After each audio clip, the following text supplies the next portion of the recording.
এবার আসেন আহলে হাদিসের আকীদার সঙ্গে অন্য আকীদার আপনি গ্রহণ করেন। বাংলাদেশের মুসলমানদের মধ্যে মূলত তিনটা আকীদা কাজ করছে। একটা আকীদা হলো এই যে ঈমান অর্থ التصديق بالجنان والعمل بالأركان والإقرار باللسان والعمل بالأقران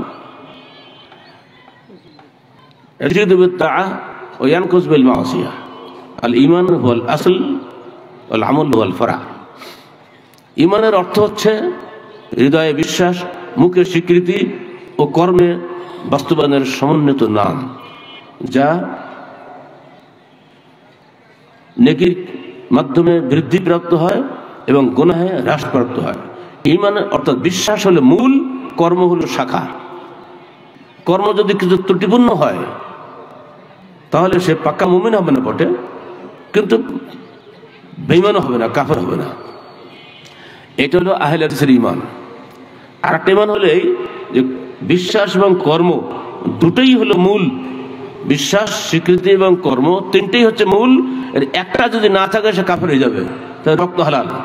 এই আকীদাটা হলো চরমপন্থীদের আকীদা, যাদেরকে আপনারা কেউ বলছেন জেএমবি, কি বলছেন এখন, মূলত এটা খারেজি।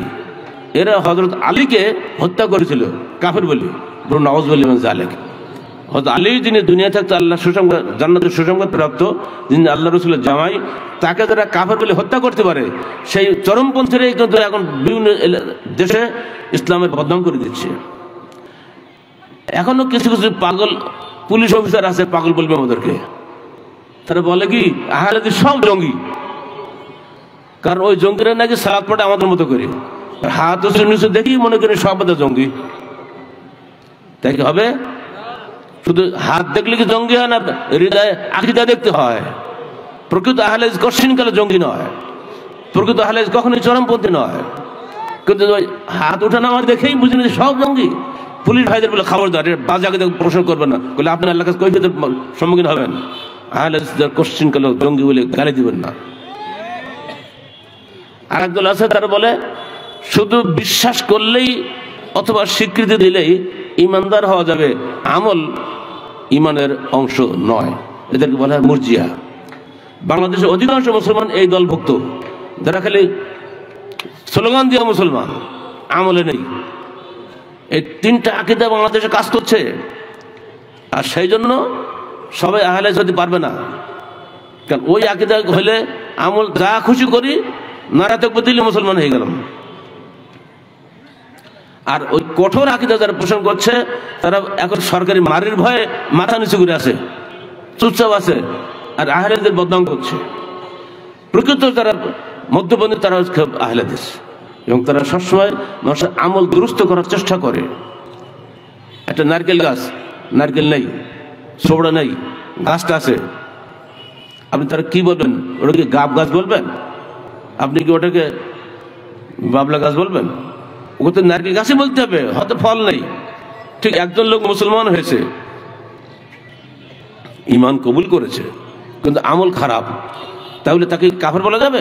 তাই মুসলমানই বলতে হবে, হয়তো সে ত্রুটিপূর্ণ মুসলমান, ব্যাস এইটুকু বলতে পারেন। তাকে তওবা করার সুযোগ দেন, তাকে উপদেশ দেন যেন সে করোনার মতো আমল করে, সুযোগ আছে। আর যদি তাকে কাফের বলে দিই তা তো মুসলমান মিল্লাত থেকে খারিজ হয়ে গেল, সে তো হত্যাযোগ্য আসামি হয়ে গেল। এই চরমপন্থী আকীদা গ্রহণ করা যাবে না। আকীদার দিক হলো এইটা। আর আমলের দিক দিয়ে আমরা বলি সহিহ হাদিস হলে আমাদের আমল, জয়ীফ জাল হাদিস দিয়ে কোশ্চিন করলো বিশুদ্ধ আমল করা যায় না। যেটা চার ইমাম বলেছেন, সবাই বলেছেন। আমরা এখানে বলি আসুন পবিত্র কোরআন ও সহিহ হাদিসের আলোকে জীবন গড়ি। বলুন তোমার সাথে, আসুন পবিত্র কোরআন ও সহিহ হাদিসের আলোকে জীবন গড়ি। এই স্লোগান কি আপনাদের কোনো অপছন্দ হলো? তো এরপরে এত রাগ কেন? সবার জলসা চলে, আমার জলসা চলছে না কেন? বাংলার জমিনে যেখানে আমি যাই পুলিশ পিছু পিছু ঘুরে, নজরবন্দি আমি একরকম। এই কথায় এত রাগ কেন আপনাদের? আপনি পুলিশ, আপনার জান্নাত জাহান্নাম নেই? আপনি মন্ত্রী, আপনার জান্নাত জাহান্নাম নেই? আপনি সাধারণ মানুষ, শ্রমিক, আপনার জান্নাত জাহান্নাম নেই? অবশ্যই আপনাকেও কোরআন হাদিস মেনে চলতে হবে। কোরআন এবং সহিহ হাদিস ছাড়া বাঁচার কোনো রাস্তা নেই। মরতে আমাকেও হবে, মরতে আপনাকেও হবে। মরার পরে মুক্তি পেতে গেলে অবশ্যই আপনাকে প্রশ্নের উত্তর দিতে হবে। জীবনটা কোন পথে ব্যয় করেছিলে? 5টা প্রশ্নের উত্তর না দিয়ে যেতে পারবে? আজকে তো আপনারা জানেন সবাই, সেদিকে এখন গেলে ঘন্টা চলে যাবে। এই 5টা প্রশ্ন খেলে অনুবাদ দিয়ে যাচ্ছি, 5টা প্রশ্নের উত্তর না দিয়ে কোনো বনু আদম, হিন্দু হও, মুসলিম হও, খ্রিস্টান হও, বৌদ্ধ হও, যে হও না কেন, এক পা বেরোতে পারবো না কিয়ামত দিন। 1, তোমার জীবনটা কোন পথে ব্যয় করেছিলে? 2, যৌবনকাল কোন পথে ব্যয় করেছিলে? 3, কোন পথে তুমি আয় রোজগার করেছিলে? 4, কোন পথে তুমি সব ব্যয় করেছিলে? আর 5, যা শিখেছিলে সে অনুযায়ী আমল করেছিলে কিনা? এই 5টা প্রশ্নের উত্তর না দিয়ে কিয়ামতের দিন কোনো বনু আদম পা ফেলতে পারবে না। এই 5টা প্রশ্নের উত্তর সবাই ঠিক করেন, বিপদে পড়ে যাবেন। আপনি কোটিপতি হয়েছেন, ঠিক আছে, ব্যয় করবেন কোন পথে, ওটা আপনি হিসাব দিতে হবে না? আজকে আমাদের মাদ্রাসা, ইউনিভার্সিটি, গরিব এতিমখানাগুলো সব হায় হায় করছে, সেখানে পয়সা দেওয়ার লোক নাই, কিন্তু বিরাট বিরাট জিনিস হয়ে যাচ্ছে। নাম বলতে তো সমস্যা নাই, সাকিব আল হাসান নামে একটা বিরাট স্টেডিয়াম হয়েছে বাংলাদেশে, ব্যক্তি উদ্যোগে। টাকা দিল কে? ওটাও একটা হাইলাদিস। আছেন কোন দেশে? এটা হবে না। আপনার পয়সা যদি আল্লাহ পাক দিয়ে থাকে, আপনি পয়সা এমন জায়গায় ব্যয় করেন যে পয়সা আপনার মৃত্যুর পরেও কেউ পর্যন্ত কাজে লাগে। এজন্য হাদিস বলা হয়েছে, যে মাতা মুরাবেতান, যে ব্যক্তি আল্লাহর পথে সংস্কারের কাজ করতে করতে দুনিয়া থেকে বিদায় হয়ে গেল, তার নেকি শুধু মৃত্যুর পরে বন্ধ হবে না, তার নেকি শুধু ওই দিনে শেষ হবে না, বরং কিয়ামত পর্যন্ত তার নেকি বাড়তেই থাকবে, বাড়তেই থাকবে। এমন কাজে পয়সা ব্যয় করেন যে কাজ করলে সমাজের সংস্কার হয়। এজন্য আমরা বলি, সমস্ত এলাকাতে দয়া করে আপনারা ইসলামিক শিক্ষা শুরু করে দেন। শুধু সরকারের পয়সা নেওয়া যে তাকে থাকেন না, আমাদের নিজস্ব দায়িত্ব আছে না? অন্তত ক্লাস 5 পর্যন্ত পড়ান, আপনি আকীদাটা মজবুত করে দেন। এজন্য আমরা হাদিস ফাউন্ডেশন শিক্ষা বোর্ড করেছি, তার মাধ্যমে সারা দেশে এগুলো আমরা শুরু করে দিয়েছি। আমরা জমি নিচ্ছি মানুষের কাছ থেকে, সেখানে অন্তত 5টা ক্লাস আপনার পড়ার চেষ্টা করবেন, দেখবেন আস্তে আস্তে আপনার ছেলে কোরআন হাদিসের মধ্যে গড়ে উঠবে। বড় হওয়ার পরে সে ইউনিভার্সিটি কলেজ পড়ুক, ওগুলো আমার দরকার নেই, কিন্তু এগুলো আপাতত ফাউন্ডেশনটা করে দিতে পারবো আমরা। এই ছোটখাটো ব্যাপারগুলো যদি আমরা এগিয়ে আসতে পারি বাপমারা, তাহলে কিন্তু খুব সহজে সমাজটা গড়ে উঠবে। সংগঠন করবেন কি করবেন এই নিয়ে হয়েছে করছেন। আমার রসুল দুনিয়াতে আসলেন, তিনি এসে বায়াত দিয়ে কাজ শুরু করে দিলেন। ইমারত বায়াতের ভিত্তিতে তিনি সংগঠন কায়েম করেছেন। আমরা ঠিক সেই সহি তরিকায় ইমারত বায়াতের ভিত্তিতে আমরা সংগঠন গড়ে তুলেছি বাংলাদেশে। আহলে জান্নাত বাংলাদেশ ইমারত বায়াতে বিশ্বাসী। সেই সাথে আমরা কোরআন হাদিস দেখেছি, জামাতবদ্ধ হয়ে কাজ করা ছাড়া কোশ্চেন করে জান্নাত পাবো না। আল্লাহ রাসূলের পুরস্কার হাদিস, মান আরাদা বহুবুবাতাল জান্নাহ ফালইলজামিল জামাআহ, যে ব্যক্তি জান্নাতের মধ্যস্থলে থাকতে চায় সেজন্য জামাতবদ্ধ জীবন যাপন করে। এজন্য আমরা 10 জন লোক হলেও জামাতবদ্ধভাবে দায়িত্ব করার চেষ্টা করেছি, সমাজ সংস্কারের চেষ্টা চালিয়ে যাচ্ছি। আপনাদেরকেও আবেদন জানাবো, সবাই তো আসবেন না নিশ্চিতভাবে, সবাইকে যারা আশা করে তার পাগল ছাড়া কিছু না। আমার রসুলের পিছনে যখন সমস্ত আরব দেশের লোক এক হতে পারেনি, আমাদের দেশের পিছনে সবাই এক হবে নাকি?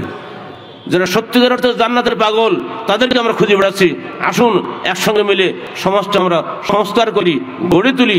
সরকারের বিরুদ্ধে যুদ্ধ করাটাই বড় জিহাদ নয়, জিহাদ হলো মানুষের আকীদা পরিবর্তন করা। সেদিকে না করে খালি সরকার হঠাৎ সরকার হঠাৎ ওকে সরাও আমাকে বসাও, এ নাম কি রাজনীতি নাকি? যিনি আসবেন তিনি ফেরেশতা হবে নাকি? বরং যিনি আসেন উনি থাক, কৈফিয়ত তো উনি দেবে, আমার তো দিতে হবে না। তাহলে সমস্যাটা কোথায়?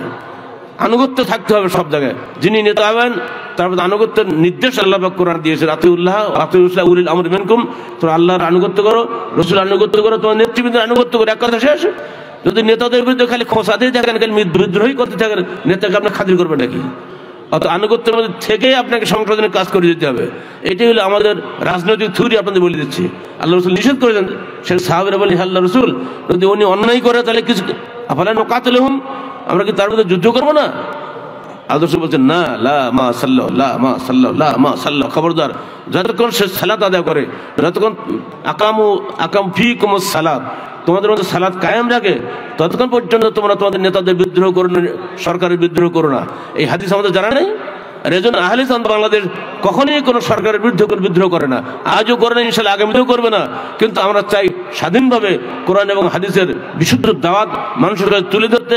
আল্লাহ পাক যাকে হেদায়েত করবেন তিনি মাত্র দাওয়াত গ্রহণ করবেন, আর যিনি তাকে কবুল করবেন না তিনি দাওয়াত কবুল করবেন না। এজন্য আমরা কারোর উপর চাপ সৃষ্টি করি না। ছোট্ট একটা হাদিস দিয়ে আপনি বুঝতে পারবেন আমার রসুলের নীতিটা কি ছিল। আল্লাহ রসুলের জুতা টুতা গোছ গাছ করে দিতেন, উজুর পানি এনে দিতেন। একটা ছেলে, সে ছেলেটা ইহুদির ছেলে। একদিন উনি শুনলেন যে ছেলেটির মৃত্যু মুখে পৌঁছে গেছে, তখন তিনি চলে গেলেন তার বাড়িতে, যে দেখলেন সত্যি তো মৃত্যু মুখে পৌঁছে গেছে। তখন তিনি বললেন, বাবা তুমি কলেমা পড়ো, তাহলে আমি তোমার জন্য কিয়ামতের দিন শাফাআত করতে পারবো। ছেলেটা তাকাচ্ছে একবার তার বাপ ইহুদি বাপের দিকে, আরেকবার তাকাচ্ছে আল্লাহ রসুলের চেহারার দিকে, কোন দিকে যাবে। তো ইহুদি হলো বেচারার অন্তরটা গলে গেছে, বলে আতা আবুল কাসেম, এই বেটা তুমি আবুল কাসেম আনুগত্য করো। আবুল কাসেম কে বুঝতে পারছেন তো, আল্লাহ রসুলের উপনাম ছিল আবুল কাসেম। সঙ্গে সঙ্গে ছেলেটা কলমা শাহাদাত পড়ে দিল, আর তখনই সে মারাও গেল, কলমা পড়ে মারা গেল। তখন আল্লাহ রসুল বললেন, আলহামদুলিল্লাহ আল্লাযী আনকাযাহু বি মিনান নার, আল্লাহর জন্য যাবতীয় প্রশংসা যিনি আমার মাধ্যমে এই ছেলেটিকে জাহান্নামের আগুন থেকে বাঁচিয়ে দিলেন। বললেন আলহামদুলিল্লাহ। প্রশ্ন হলো এই, ধর্মনিরপেক্ষতা কাকে বলে দেখে নেন। অটুক ছেলেকে তিনি কখনো চাপ সৃষ্টি করেন নাই, তার বাপকেও চাপ সৃষ্টি করেন নাই তুমি মুসলমান হও। এটাই হলো ইসলাম, লা ইকরাহা ফিদ-দীন। ধর্মের জন্য কোনো জবরদস্তি ইসলাম করে না। এই নীতিতে বিশ্বাসী ইসলাম, এই নীতিতে বিশ্বাসী আহলে আন্দোলন বাংলাদেশ, এই নীতিতে বিশ্বাসী আহলে যুব সংঘ, আমরা এই নীতিতেই বিশ্বাস করি। হিন্দু হো মুসলমান হো যেই হোক, সেটা বিশুদ্ধ দিনের দাওয়াত তোমাকে আমি দিতে পারি, তোমাকে চাপ দিতে পারি না। নতুন করে কি কথা আপনারা বলবেন, এই মূলনীতি সেই মূলনীতি কোনো দরকার আছে? ইসলাম একাই যথেষ্ট। ইসলামী মানুষের জন্য সব ক্ষেত্রে, রাজনীতি বলেন, অর্থনীতি বলেন, ধর্মনীতি বলেন, পারিবারিক নীতি বলেন, সব ক্ষেত্রে ইসলামই যথেষ্ট। আজকের মেয়েদের যে নির্যাতন হচ্ছে, নারী নির্যাতন, এই অকল্পনীয় নির্যাতন চলছে। পত্রিকায় কটা খবর আসে, আপনি নিজেরা বুঝতে পারছেন কেন নির্যাতন হচ্ছে। নারীকে আল্লাহ যে জন্য পাঠিয়েছেন, নারী পুরুষের কর্ম আল্লাহ বন্টন করে দেন নাই। এই কর্ম বন্টনের নীতিতে বিরোধিতা করার কারণে কিন্তু নারী নির্যাতন হচ্ছে বেশি। নারীকে যেখানে রাখাতে হবে সেখানে রাখেন, ইনশাল্লাহ নারী শান্তিতে থাকবে। পুরুষকে যে কাজ দিয়েছে আল্লাহ, পুরুষ সেই কাজ করুন, তখন পুরুষও ভালো থাকবে। নারীর ইজ্জত রক্ষার জন্য আল্লাহ পাক 4 জন পুরুষকে বাধ্য করে দিয়েছেন, তার স্বামী, তার বাপ, তার ভাই, তার সন্তান। এই 4 জন পুরুষ বেঁচে থাকতে কোনো নারীকে হাত দেওয়ার ক্ষমতা কারো আছে? আল্লাহ এত চমৎকার ব্যবস্থা করে দিয়েছেন। দুর্ভাগ্য আমাদের, আমরা সেদিকে যাচ্ছি না। আজকে নারী হচ্ছে নির্মাণ শ্রমিক। আপনার বিল্ডিং হবে, বড় লোকের বিল্ডিং, নারীর মাথায় করে ইট বয়ে আপনার বিল্ডিং বানিয়ে দেবে, আপনার লজ্জা লাগে না? যে নারী ইট বহন করে আপনাকে বড় করে বানিয়ে দিচ্ছে, নারী কি আপনার বোন নয়? পেটের দায় সে কত কষ্ট করছে, এর নাম কি ক্ষমতায়ন? নারীকে নারীর মর্যাদা দিতে হবে। আল্লাহ রাসূল বলছেন, দেখো যদি আমি কোন পুরুষকে সিজদা করতে বলতাম, কোন নারীকে সিজদা করতে বলতাম, তাহলে বলতাম তুমি তোমার স্বামীকে সিজদা করো। আর সন্তানদের বল, দেখো এই সন্তান, তোমার জান্নাত নির্ভর করছে তোমার মায়ের পায়ের তলে। বাপ বেটার সম্পর্ক নাই। আল্লাহ রাসূল বলেন, দেখো সাখাতুল ওয়ালাদ সাখাতুর রব, পিতার অসন্তুষ্টি আল্লাহর অসন্তুষ্টি। পিতা এবং মাতা উভয়ের পায়ের তলে তোমার ভবিষ্যৎ জান্নাত নির্ভর করছে। বুড়ো বয়সের ছেলেরা আজকে বাপ মা দেখতে পারে না। আল্লাহ রাসূল বলেন, দেখো তোমার বাপ মা হলো জান্নাতের মধ্যম দরজার মতো, দরজা খুললে ও পাশে জান্নাত, না খুললে এ পাশে জাহান্নাম। সাবধান যেন বাপ মাকে কষ্ট দিও না বুড়ো বয়সে, তাহলে তুমি জান্নাত হারিয়ে যাবে। এই হাদিসগুলো যে ছোট্ট ছোট হাদিসগুলো ছোট্ট থেকে জানতো আমাদের বাচ্চারা ক্লাস 1, 2, 3, 4, 5 এর মধ্যে, ওই সন্তান কখনই বিদ্রোহ করবে না আপনার বিরুদ্ধে। এগুলো তো ক্লাসে নাই, খালি খালি ডিগ্রি নিয়ে বাড়ি আসছে, আমরা কিছু খবর রাখি না। হাদিস মন্ডল শিক্ষা বোর্ডে আমরা এগুলো ছোট ছোট হাদিসগুলো সব দিয়ে দিয়েছি, যাতে বাচ্চারা ছোট থেকে গড়ে উঠতে পারে।